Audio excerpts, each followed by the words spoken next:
Welcome to Amusing Jews, where we celebrate Jewish contributors and contributions to American popular culture. I'm Jonathan Friedmann. And I'm Joey Angelfield.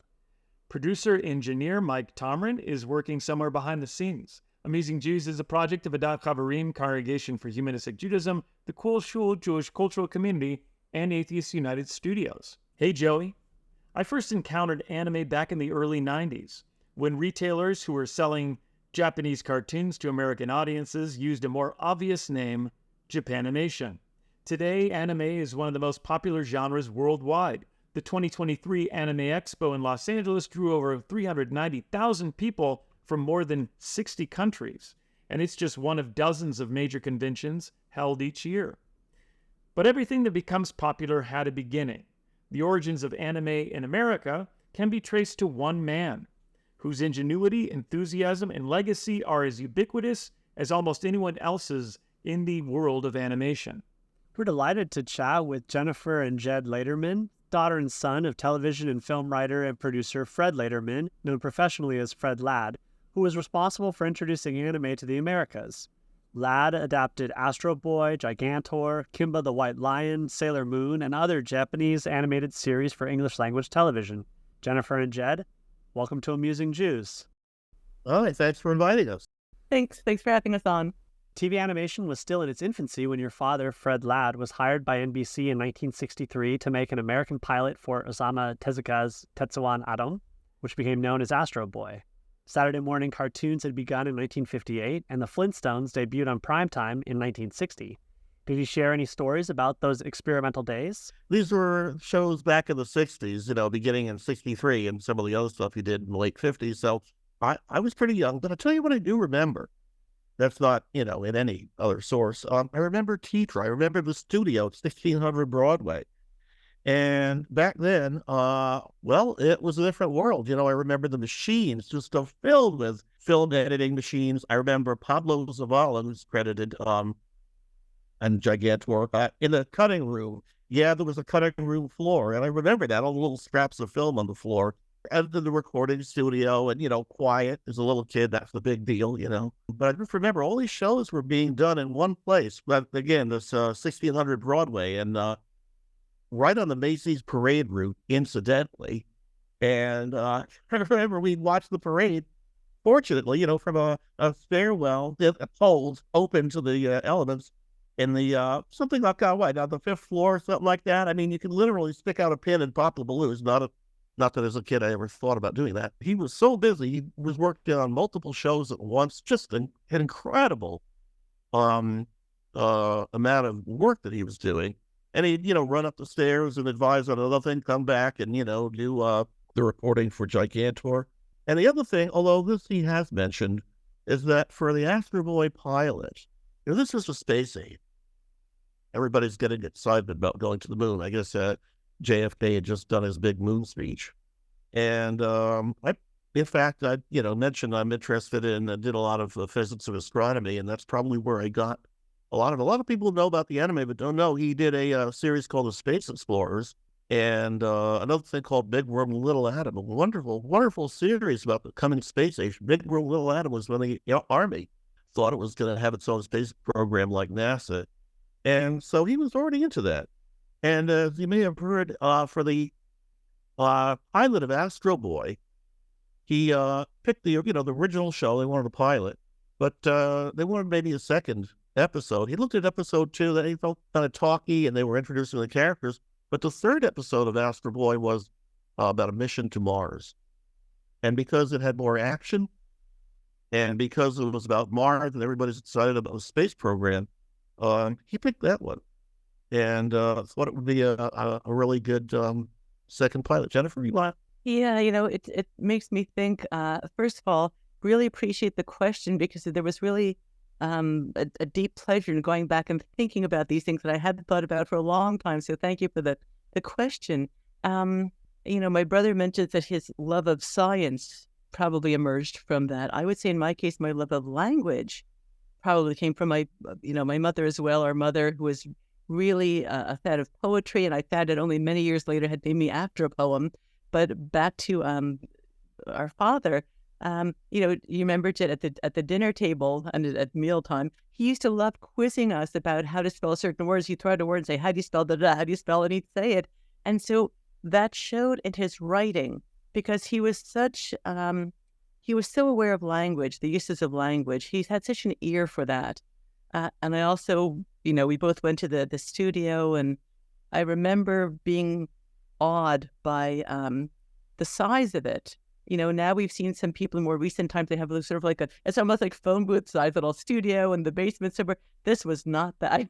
What I'm thinking, but this was not that. This was really gigantic, the big screen and the actors on one side. It was really interesting. That's kind of the behind the scenes take. But I remember that there was another way that we were exposed to the early days of television, even apart from our father's direct work, which is that because he was part of that world.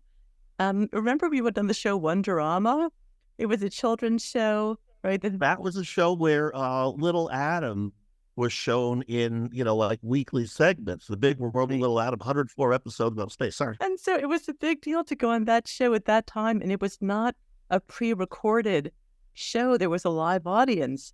And so we got brought into the early days of television in addition to our father's own projects because of his being part of that community, really. We used to go out to dinner back in New York still with actors, television, but also theater actors. So we grew up having some sense of that and the artistic scene. The other thing I was going to mention just was also about the Macy's Day Parade, because even that introduced us to early television in the sense that one is, as my brother said, we'd be sometimes freezing on this, this landing outside the fire escape kind of thing of this old timey, these buildings of New York. And the floats were, you had Woody Woodpecker in addition to Pinocchio. So it was just, was a very nice time that way. Very nice, yeah. So if I had to characterize him in one word, of course he branched out into all this stuff, but I think you, Jennifer, you agree, first and foremost was a writer. He won a big contest, was it college early on or at the end of high school, on the county-wide thing as a writer. And so he was, before anything else, an extremely talented writer. And whenever we talked about these things at the dinner table or anything else, if there was anything you didn't know about gerunds, that's what I learned, a gerund, or other technical parts of speech, or again, language use, or if I was even working on something and I asked for, what's another way to say that? He was absolutely unbelievably sharp with that stuff. He was just a gifted writer from childhood. Enjoying the show? Click like and subscribe. The preface your father wrote for his book, Astro Boy and Anime Come to the Americas, begins with a vaudeville joke about a guy in a fancy outfit declaring, "I was born of normal parents in 1905 in Podunk, Iowa, in a little log cabin I built myself." The joke, I think, is about the myth of the self-made man who comes from nothing and whose success owes entirely to himself. There's something true about this as it pertains to Fred, isn't there? Actually, regardless of that, he really was a self-made man. Mm-hmm. He really did come from nothing, and he really did most of it himself. I'm going to say that right out.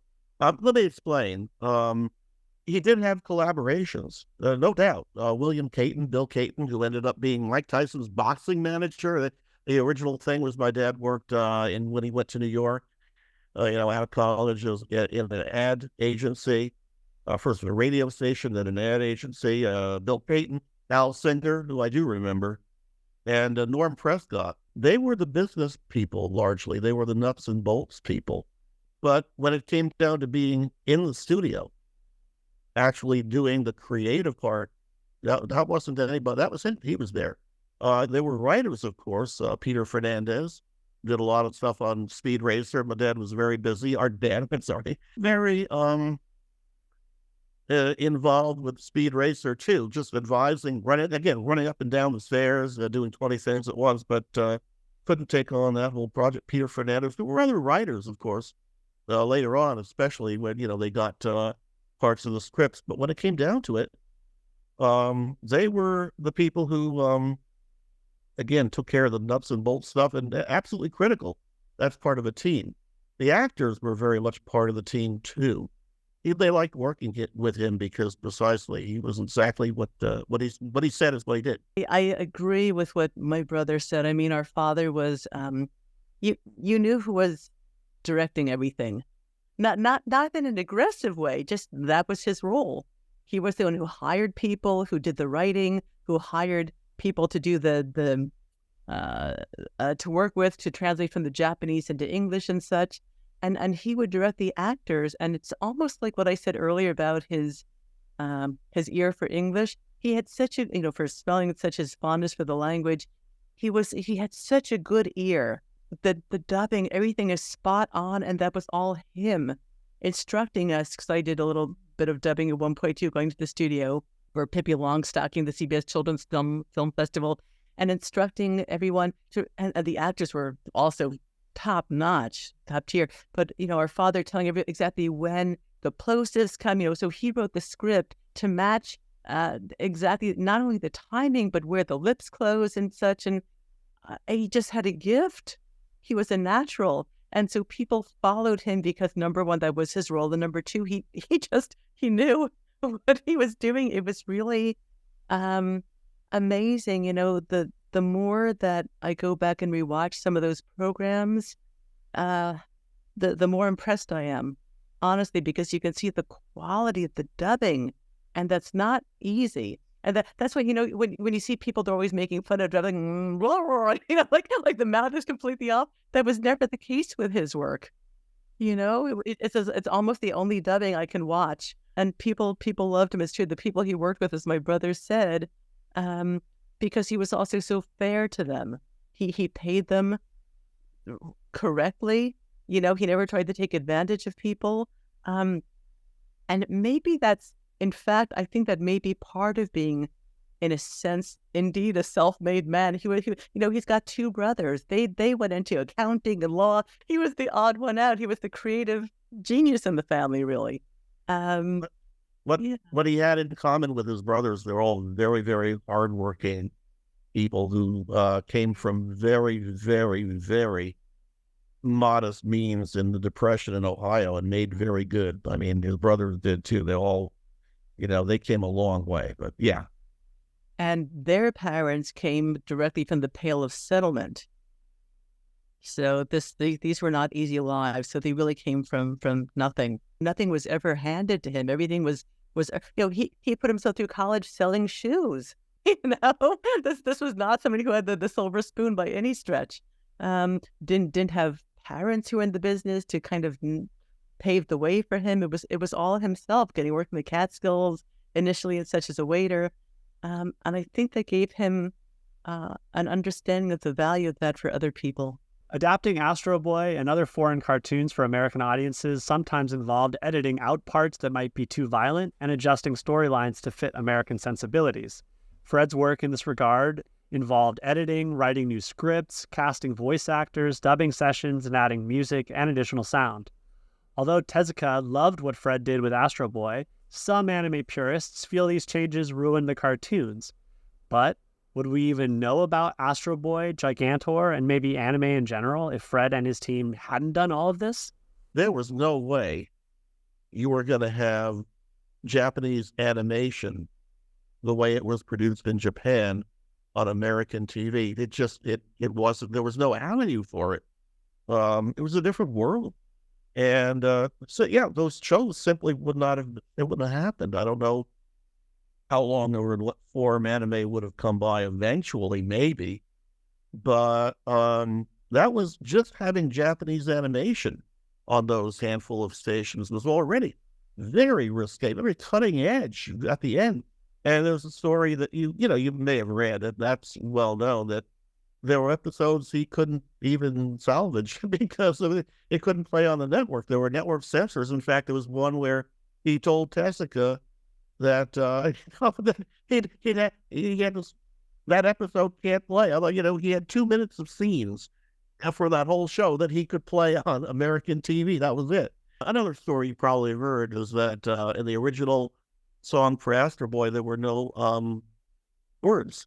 And when he had them put in, Tessa heard it. Said, "This is great." He called back to Japan and said, "We got to do this," and they got along well. I remember the actors, and Jennifer, you too, of course, at our home back in Great Neck, New York.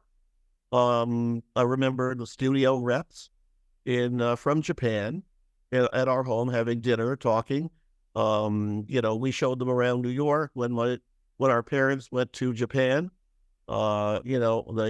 They were taken on tours of, they went to no theater. Not that they went to no theater. They went to no theater, and just were, it was a real rapport. I'll add on to that. When we moved out to California, when we came out to LA, I went with our father. He took me to visit the studio then of what was called the Action for Children's Television, which was an organization founded in 1968, and it was active for decades after that as well. I think 95, is when it finally kind of ceased.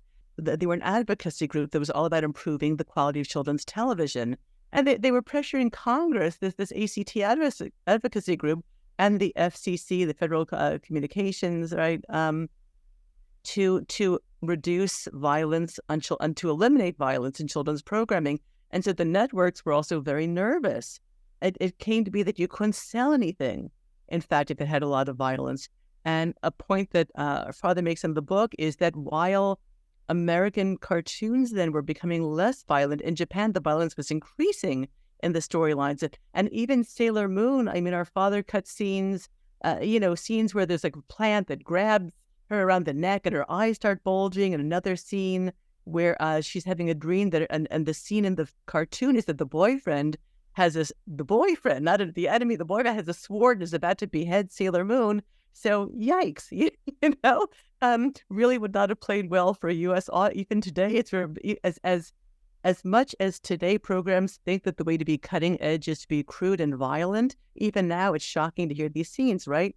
The book mentions bringing anime to the Americas, plural, and in fact, when NBC, after the success of Gigantor and the other anime cartoons that our father brought to success here in the U.S. and North America, Canada as well, then NBC started doing Spanish language versions of those programs for Mexico, right, and later other Latin American countries. And the Mexican Spanish language versions were based on the English language versions that our father did, not on the original Japanese versions, because for a Latin American audience too, the Japanese violence was too drastic. So that had tremendous sort of ability to carry forward. And I'll just say about adding the point about the theme song Gigantor that was, that came out of our father's idea, and Al Singer writing the lyrics to that. Almost everybody, when they think of Gigantor, they remember that song. It's the theme song. People just love that. Gigantor, the space-age robot, is that your command? Gigantor, the space-age robot, his power is in your hand. Could you tell us a little bit more about your father's musical involvements and his musical sensibility? What he did was he made a lot of creative decisions about the music, the placement. I remember what he did for the music in G-Force. He brought in another composer, Dean Andre, who, redid the music from the Battle of the Planets. And you remember the story? Maybe you guys know, too, that the original chorus for Gigantor, he said, well, it doesn't sound, solid enough. So they brought in deeper voices and a different thing. He was good and intuitive enough with the music to make musical decisions that helped these things, be as successful as they were. It was part of it. The songs are memorable, and he did another one, Journey to Oz, as a Minnelli, Ethel Merman. The songs are fabulous. The singing is again top tier, and he loved music. It's true that he really was so involved in all the musical decisions. Yeah, I think the Pinocchio songs, doing the impossible. And he actually, that's good. That's a good way to sum up his life. He did the impossible. He was the pioneer in all of this. He really was. He loved listening to opera and the golden age of Broadway. I want to come back to language just to say that musical ear, if you know people who speak other languages, they also have an ear for music. Those two seem to go hand in hand somehow. And I think that musical ear also goes with the rhythm of his dialogue and also the pacing of the stories. The stories had more humanity than some cartoons, or had more developed characters in some ways. And also telling jokes. I mean, that's also a musical ear, the timing. So it's just, he was the right person for the job. He was always humming. He would hum around the house. The movies, when we went to the movies, he would hum in temple. He was always humming and singing. And, I mean, you knew there he was singing. He wasn't an introvert, You never didn't know our parents were in a room. You never didn't know that. Getting back to the early days, one consideration in adapting Astro Boy that seems almost silly today is that Fred was told by NBC not to advertise that the series came from Japan. For one thing, some buyers hadn't got over the fact that Japan was our enemy during World War II. And another thing is that buyers might have assumed that if it was made in Japan, it must be cheap or shoddy. What was Fred's impression of the quality of Japanese animation? I can say that he'd already worked with animation from many different countries. Czechoslovakia, Pinocchio in Outer Space later was Belgium, just a little after that. And he traveled to a lot of these places frequently. He'd worked with many different animation styles and many different genres. So, he was used to an international look, not just Disney. And, of course, a lot of places scoffed at Japanese animation back then. All I can tell you is my impression, again, I think he was jazzed by the stories. And my own impression, and I can't speak for him on this one because I don't know, but the animation in, for example, Gigantor, I almost see hints of the later stuff like Miyazaki. There's an appreciation of nature. There are a couple of scenes with snow and, there's just a remarkable design. I think if you look at, for example, the Gigantor, the robots, the designs of these things they're memorable, they're creative, they're original. So, I think he was impressed. I know he was impressed by the stories. He would not have been interested if he couldn't tell a good story. And I think too, both our parents, because they are creative people, but they saw possibilities in things. And so our father saw the possibility in that whole series. And there was room to build on it, the way he brought in sounds at times, added sound effects. There was room to grow it, including adding the lyrics right to the theme song that translated, so to speak, in many ways. And they just kind of, as my brother was suggesting too, they were not of that mindset of one culture not good, another culture. That just wasn't their thinking. They were world travelers. They loved the travel. They took us on so many trips. I mean, it was wonderful. They knew what was happening. They were aware of politics, and our mother especially, she was a reader, an avid reader. So there was just being connected to the world. And even though in the 60s, there was still a little bit, I know post-war Japan, but there was still an air of that at that time, even though that ended in 45 and such. But there was still that residue from that time. I love that this program was a way to kind of build that bridge, to create that space for some sort of cultural exchange. They really were ahead of their time.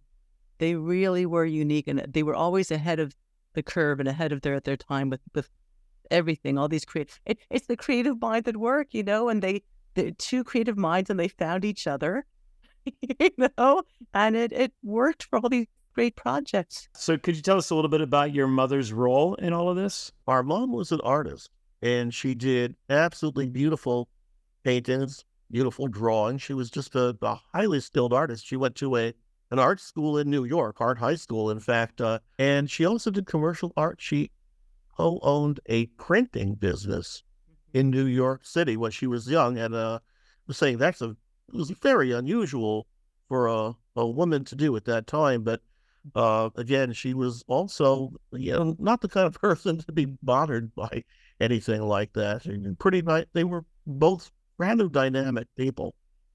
Later on, she actually did a lot of ads for the Yellow Pages as I guess you'd say, a consultant for the for ATT. If you looked at a Yellow Pages years back for a while, a lot of the drawings, maybe a third of them or more, would have been hers for that, phone book in New York. A very, very sharp judge of people.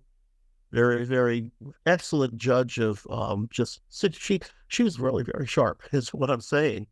And so, somebody that he could always rely on for insight and advice.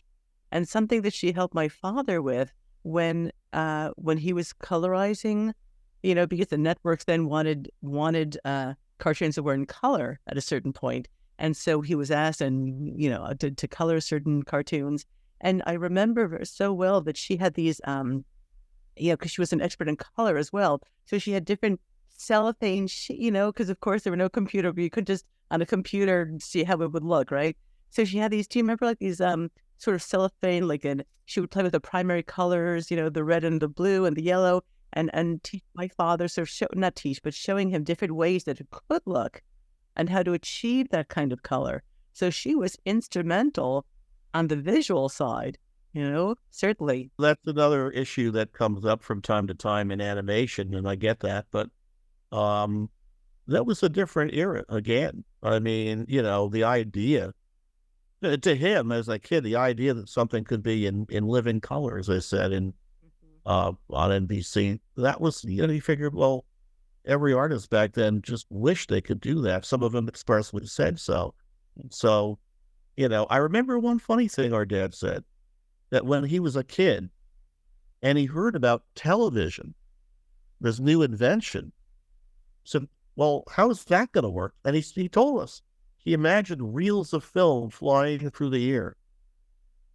So the things that we take for granted nowadays, back then it was, wow, you could see this in color, you could see this, if people, I guess, just have to understand that there was a different way of thinking back then. It was like, well, of course they'd like to see it.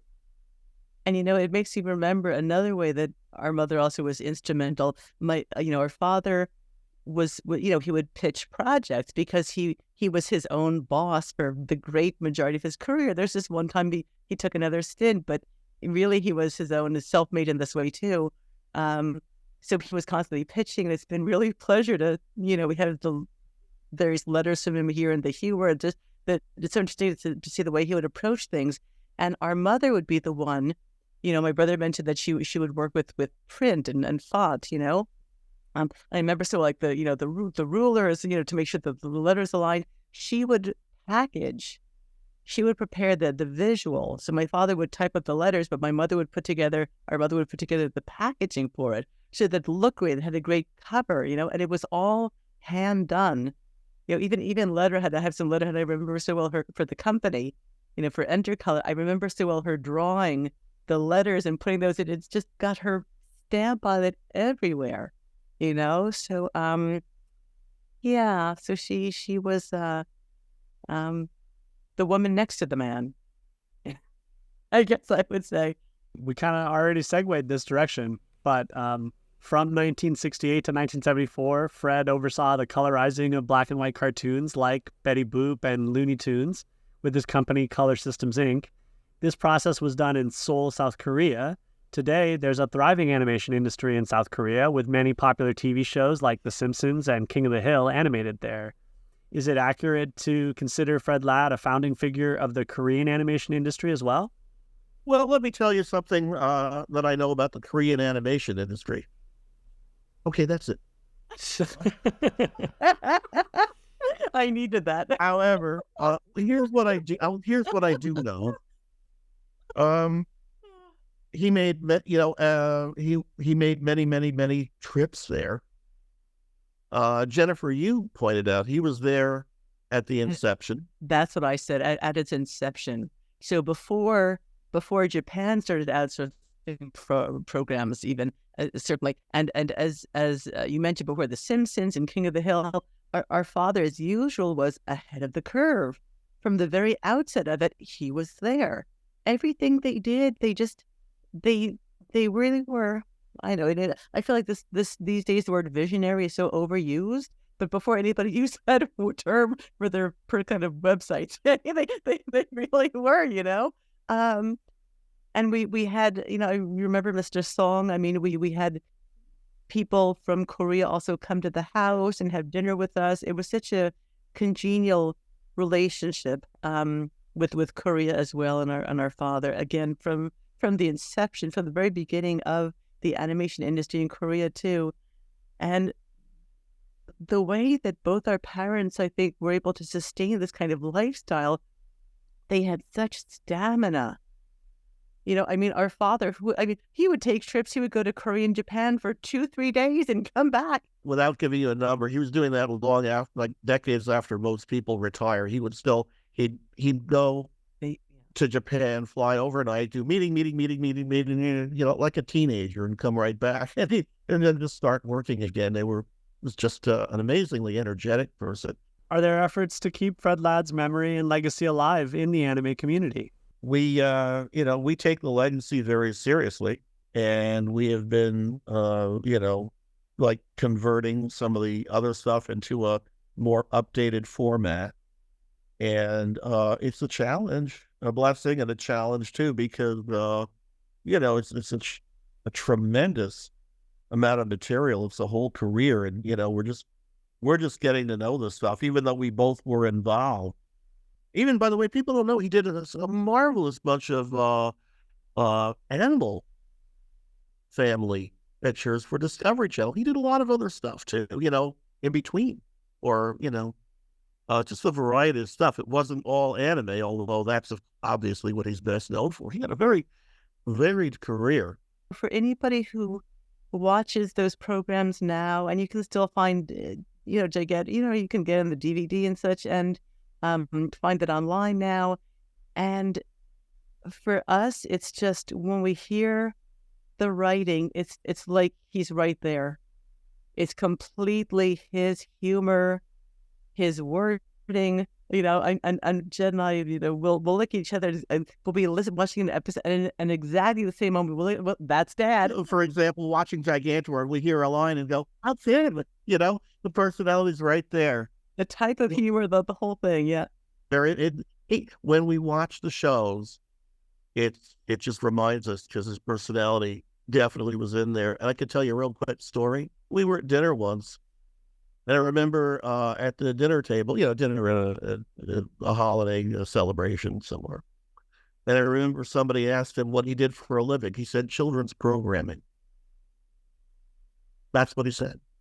He didn't say, well, the whole animation industry, you go back, there I am. I started, never said that. He voice directed everybody from Liza Minnelli. I remember her at her birthday, and Leonard Nimoy. Leonard Nimoy. Mm-hmm.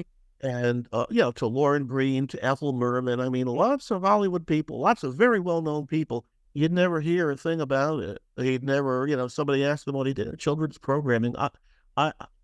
I would say that when people try to impress me with what they've done, I'm impressed with our folks. Well, thank you so much for sharing, Jennifer and Jed. It's been great talking to you. Thank you. Thank you for asking. It's just rewarding, and I got a warm feeling from just talking about it. So it's a trip down memory lane. And to our audience, now back to your regularly scheduled lives. Amusing Jews is here to amuse you. If you like being amused, go ahead and click like and subscribe.